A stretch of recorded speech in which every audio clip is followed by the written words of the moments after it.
Good morning. Before proceeding today's lesson, just to revise what we learned in the last class. We learned in the last class about political outcomes of democracy. What are the political outcomes of democracy? Democracy produces an accountable, a responsive and a legitimate government.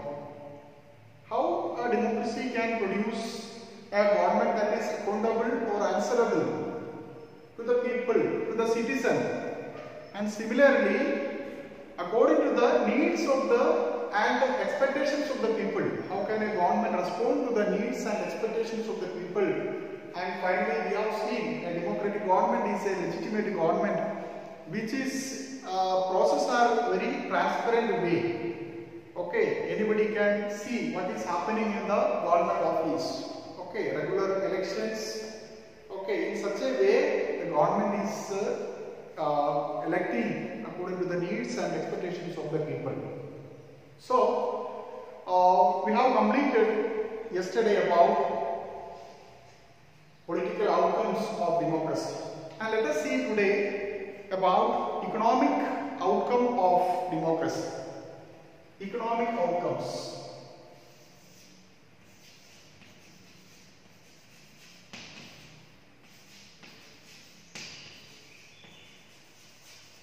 Economic outcomes we can classify into two ways. Okay, we can classify this economic outcomes into two. One is economic growth, and economic development. Economic growth and economic development, and here is reduction of inequality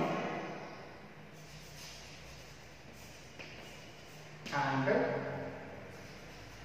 poverty.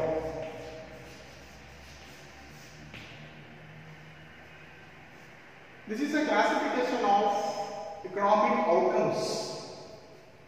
Economic growth and economic development, reduction of inequality and poverty. So in this class, we will study about economic outcome. That is, what is the role of democracy by making growth of economy and development of economy, and how democracy is able to reduce the inequality and poverty among the people. And now, democracies are expected to produce better governments, but evidence shows that democracies do not fulfill these expectations. Even though democracies produce better governments, but evidence shows that most of the time democracies do not fulfill these expectations. We can take some examples. If you consider all the democracies as well as all dictatorship for the 50 years between 1950 and 2000. We can take democracies between 1950 and 2000. Democracies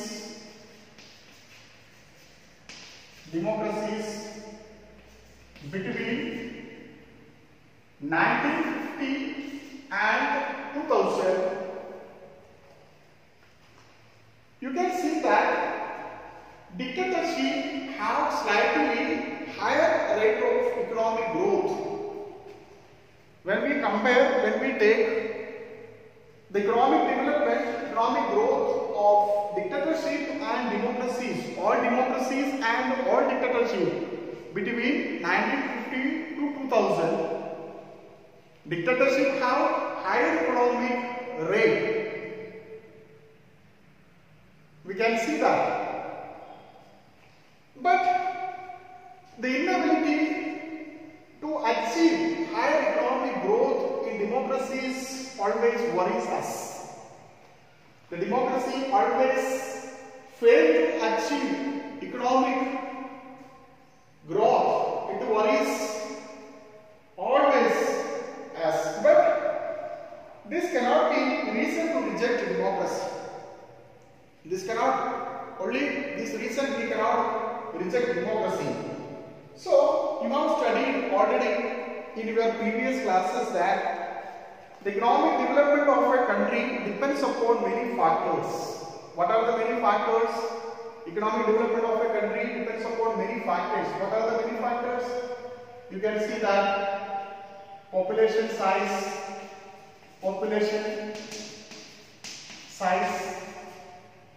global situation,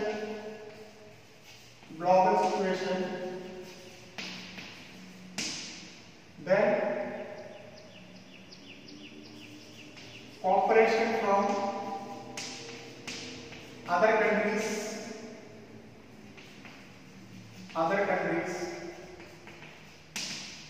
and the economic policy. Economic policies adopted by that country. How democracy or the development of economic development of a country depends upon various factors. What are these factors? These factors are the size of the population. What is the size of the population of that particular country? Whether it is large number of population or less number of population or medium. And global situations. Globally, what are the conditions of various countries? And cooperation from other countries. How that particular country is getting support or cooperation from the neighboring countries or other countries of the world. And finally, the economic policies adopted by that country. What kind of economic policy they are adopting? All these are depending upon the economic development of a country. So that is you might have studied in the class 9 of economics. However, the difference in the rate of economic development between less developed countries with dictatorship and democracies is negligible. That means there is not that much differences. The rate of economic development between less developed countries with dictatorship and democracies is negligible. So we cannot say that democracy is a guarantee of economic development. We cannot say that democracy is a guarantee. Democracy guarantees economic development. We cannot say that. But we can say that democracy is not lag much behind dictatorship in this regard. When we compare to the economic situations of a particular country, we can say that democracy is not lag much behind dictatorship in this regard. Even though we cannot achieve high economic growth compared to the dictatorship or any other non-democracies, but we cannot say that democracy is lag much behind in this respect. Democracy is also better. So now we can see that there are some data are given provided in the textbook. We just see that. Okay, what cartoon is given here? Here you can see that in this cartoon. Let us see in this cartoon. Everyone, you can see that. Okay, here this cartoon. Let us see this cartoon. Here you can see that poor people, okay, middle people, these are the economic growth and income distribution gains, okay, 2000 and 2006.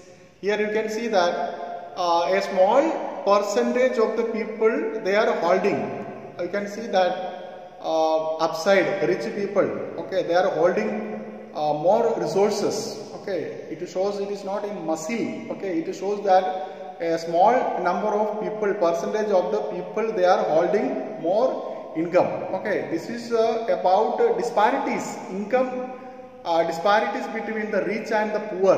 Okay, you can see that this, okay, disparities.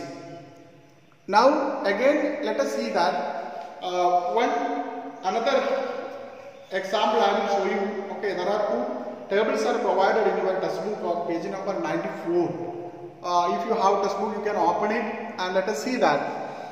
Here you can see that a cartoon. Okay, this is of economic outcomes of democracy. Okay, here poor people, they are facing so many problems of housing, okay, healthcare, schooling, hunger. Okay, so many problems people face, especially poor people. There is no access for poor people to get their basic facilities. Okay, now let us come to the another area, that is of table. Two tables are given in the downside. You can see that. Okay, two tables are given here. Okay, please all of you take it. The tables. Okay, table 1, rates of economic growth.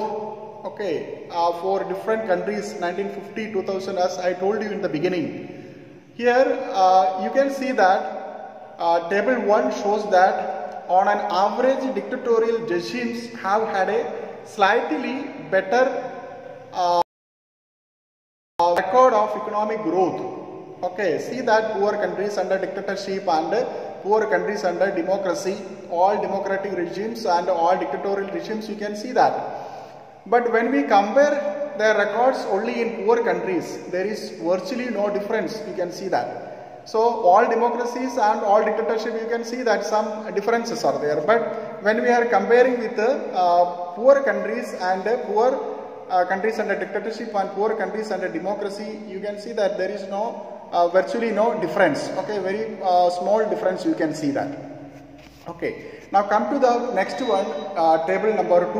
Okay, table number 2, equality, inequality of income in selected countries. You can see that here, name of the countries, you can see that share of national income, top 20% and bottom 20%. Now how to understand this one? This table shows that within democracies there can be very high degree of inequalities. Even though democracies are there, democracies are guaranteeing economic equality, but still you can see that in democracy there can be very high degree of inequalities. In democratic countries like South Africa, see South Africa and Brazil.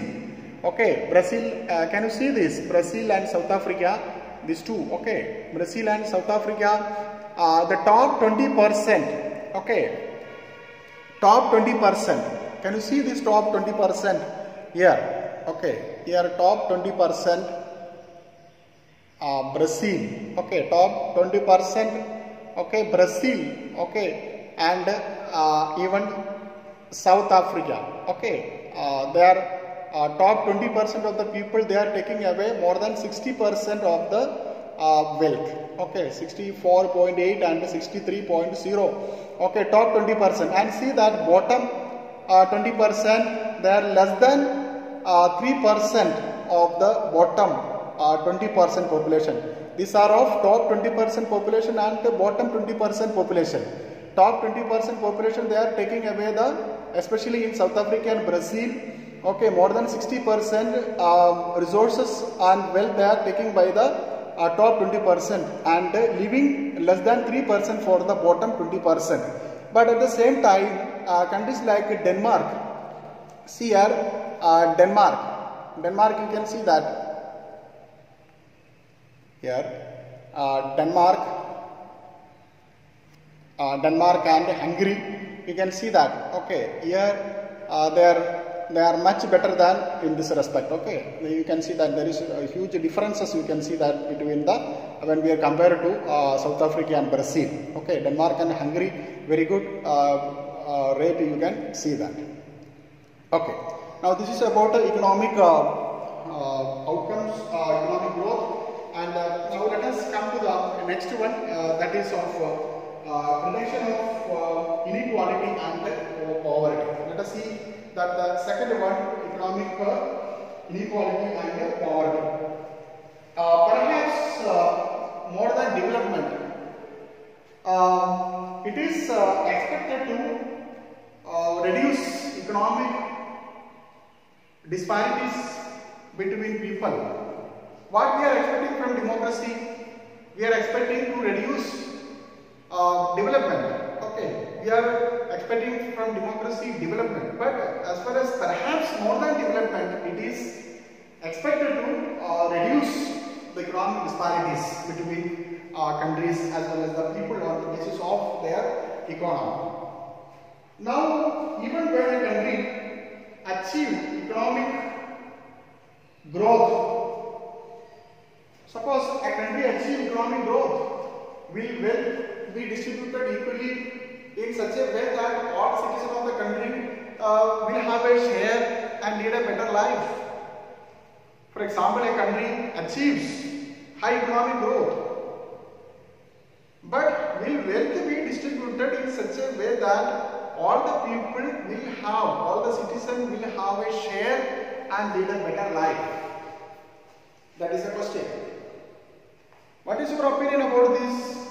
How is it possible for all citizens to live in a proper way? That is the question. Now, is economic growth or in such a way that economic growth in democracy is accompanied by increased inequalities? When economic growth is coming, there is also economic inequalities. Economic growth and economic inequalities. When economic growth is coming, at the same time inequality is growing.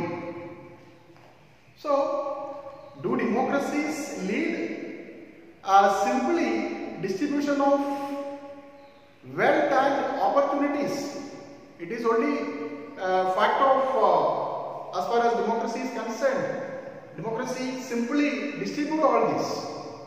So you know, democracy is based on political equality. All the people of India, all the people, not only in India, all over the world, all citizens will have equal weightage to choose their representatives. Okay, but parallel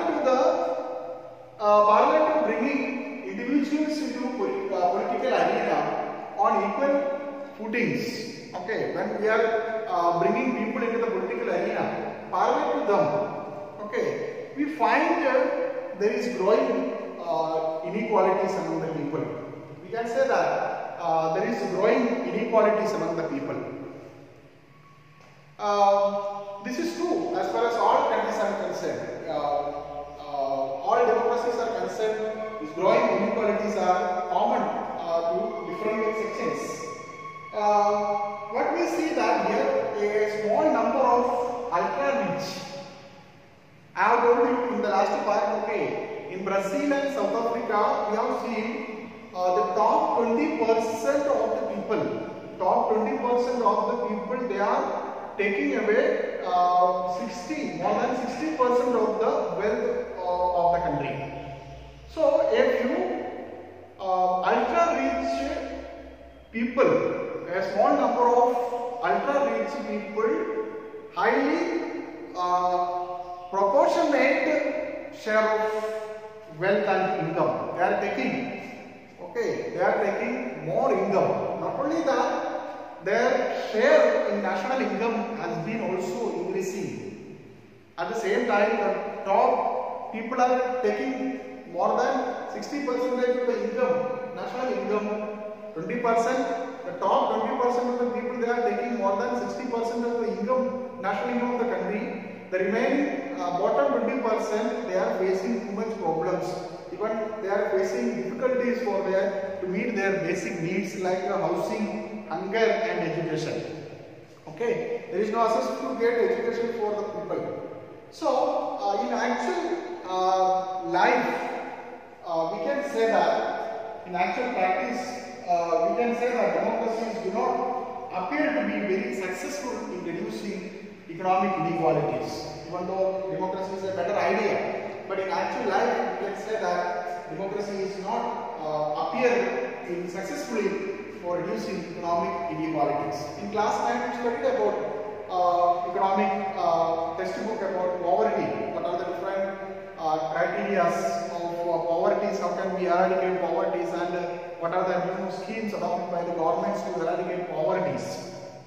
Now, in democracy, all votes have equal weightage, as I told you, and no single party like to lose any voters, even though they are poor. But in election time, no party or no candidates likes to lose their votes. So, but in elected governments always fail to produce a better economic growth for these people. Even most of the people, they are taking for the political arena, and all are having equal weightage, and political parties are considering all the people are equal. But after they elected a government, still the condition of the poor people in almost all democracies are a very pathetic condition, where life is become very hectic. They cannot fulfill their basic needs like their education, their food, and other facilities like housing. Even when you take example, you can take an example of Bangladesh. In Bangladesh, more than 50% of the people, they lives in poverty. How many percentage? More than 50% of the people lives in Bangladesh in poverty. That means poor countries in different parts of the world, even they are approaching rich countries for their fooding, for food supplies, because they don't have that much sufficient supplies. And one more cartoon is given in your textbook. And you can take it page number 95. If you have textbook, you can take 95 page number. Here you can see that voice of the poor. See this cartoon, voice of the poor. That means there is no voice of the poor. In this cartoon you can see that voice of the poor. What is the condition of the poor people? They don't have voice to speak something. They are always in survival. They need to survive anyway. And in next page, again you take the next page, page number 96. Here also one cartoon you can see that. That I told you that top 20% of the people, they are taking away the 60% of the resources, and remaining the bottom 20%, they are getting very less. So that the economic disparities between people with different countries are increasing, and democracy in actual life fails to achieve to reducing economic inequalities. From these cartoons we can understand that. Now these are the economic outcomes. And tomorrow we will study about the remaining part, that is of social outcome. Please listen very carefully. And very simple topics. That means how economic growth and economic development and reduction of economic inequality as well as poverty, that is achieved by, whether it is achieved by democracy or not. Take care. Read